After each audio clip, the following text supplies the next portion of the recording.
Hello everybody. Welcome back to my YouTube channel. My name is Peace. So I'm back again with all our questions. A lot of people have been asking, sending messages. How did you do it? What are things involved? So I'm going to give you a general overview of the whole process. Then I'm going to walk you down the journey, the processes one at a time, right? So is that with the admission stuff, the admission process. That is the main cocoa. If you want to move through the study route, you need to get admission, right? So applying for Canada schools, searching for the school, all those process I did myself. I for applied in I think October 2022 in MBCC, right? So I was waitlisted. So after October, November, December, I didn't hear anything. So I got worried, So I started reaching out. The first process I did, it took me some time to study this whole process of the thing. I watch YouTube videos, I followed a lot of people, and my greatest inspiration was Yemisi. There's this Yemisi in Saskatchewan. She's in Saskatoon then, before she moved to Regina. I was following her keenly. I was watching her videos back to back. She's good. So that was how I started looking up for schools. So I applied in MBCC. I was waitlisted for 2 months. I didn't hear from them, so I have to reach out. I saw there's another guy I liked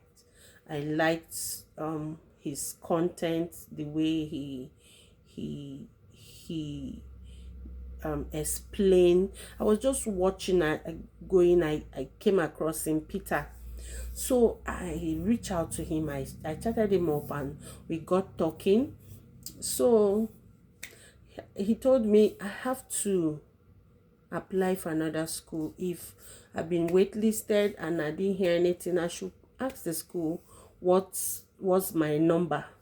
So if it's too far, I should look for another school. So when I emailed the school and they said I'm like, I think number 44. So I say, it's still far. I don't even know who will drop. Waitlisting means it's full. So anybody that didn't meet up to the requirements, they put the next person. So that's how it works. So I told him 44. I said, just look for another school and apply. I said, okay. So I started searching, checking. Me and my sister Jennifer, we started looking for schools again, and we looked up, and we came across this Saskatchewan. I was like, well, I can't even pronounce the place. I said, hey, this name, where is this province again?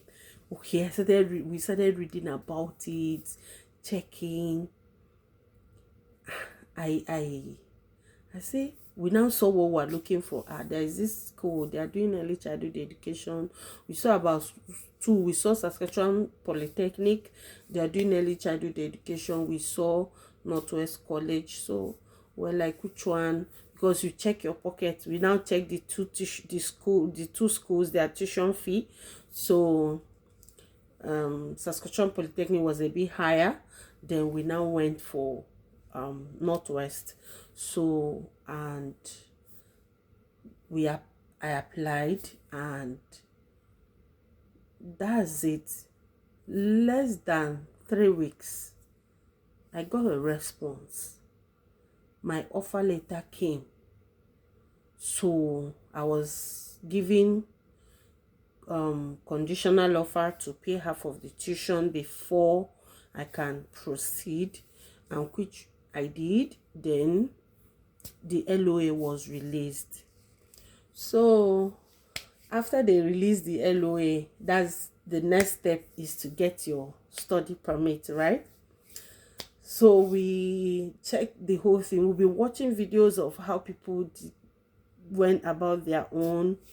So because I wanted to move with my family, I said, let me engage the services of an immigration lawyer. Yeah, I used an immigration lawyer because I wanted to go with my kids. They are toddlers, they are still tender. I can't leave them behind. In fact, I can't even try it. I want to leave them behind. My mind will not be at rest. So because of them, and they are not up to the age requirement to start school, my husband has to go with me. So I said, okay, I have to, let me see how we'll navigate this. So we got in touch with the lawyer and we discussed everything. So he said, at least we've paid half of the tuition, remaining the living expenses. I was like, I know about the living expenses. How do we go about it? Because this is a 2 years course. So when calculating your proof of funds, you're calculating for 2 years, not 1 year. When you are submitting your study permit, is for that 2 years. The living expenses must be complete for you and for any accompanying family member. Don't allow anybody deceive you. Yes, by law, what is required is 1 year, but they want to see that 2 years that you have the money. They don't want you to come and become a liability. Canada is money. Owokudi. These people like money. Canada is money. So if that money is not complete, they will not listen to you. In fact, you need to have the required amount, have extra, miscellaneous, in case of any emergency. You know how to navigate your way. They want to see every money you will spend here that is available, because they don't want you to come, you are becoming something else, causing trouble, or sleeping under the anywhere. They don't want it. They want you to be comfortable.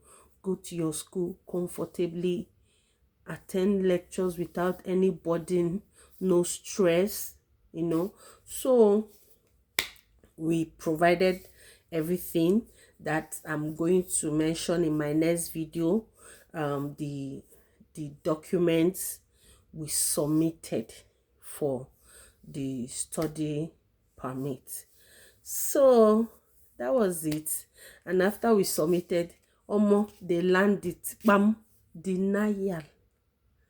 First denial. They, like, the way the thing came, I was not expecting it, because everything was right to me. Everything was right, because in this process, you don't know the mind of the visa officer. What is in your mind is not what is in their mind. Do you understand? They gave me bakam. They denied me for the first one. I was like, the lawyer was surprised. Everybody said everything is right. They said insufficient balance, insufficient fund. We don't have fund. We don't have fund. The money is not enough. Everything was calculated. We had extra 2,000 Canadian dollar on top. So why are you saying is insufficient? The lawyer said, okay, maybe we'll add more money, maybe make it like 5,000 and apply again. And time was moving, like the time was flying like this, vugu, vugu, vugu, vugu, vugu, like this. Time was going, because this whole process is time. It's time. It's not something you just wake up. You need to plan yourself. So with the planning we have, if you spend another 1 month again, we now said, okay, let's add money without waiting for the GSM note. Say he has ordered for it too, but because everything was right. That was how we apply again. No, after we applied, 2 weeks later, the GCM note came out. The GCM note is the officer's official note for your denial. What you see as reason for the denial that they will send to you is generic. Either they are not sure you're not coming back to Canada, or it's just generic. The main cocoa reason they denied you, when it came out, the man was like, this is not um is not supposed to be a problem. Why is it a problem?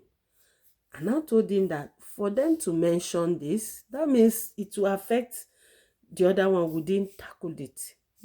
What we tackled, we thought that is insufficient fund, was not insufficient fund.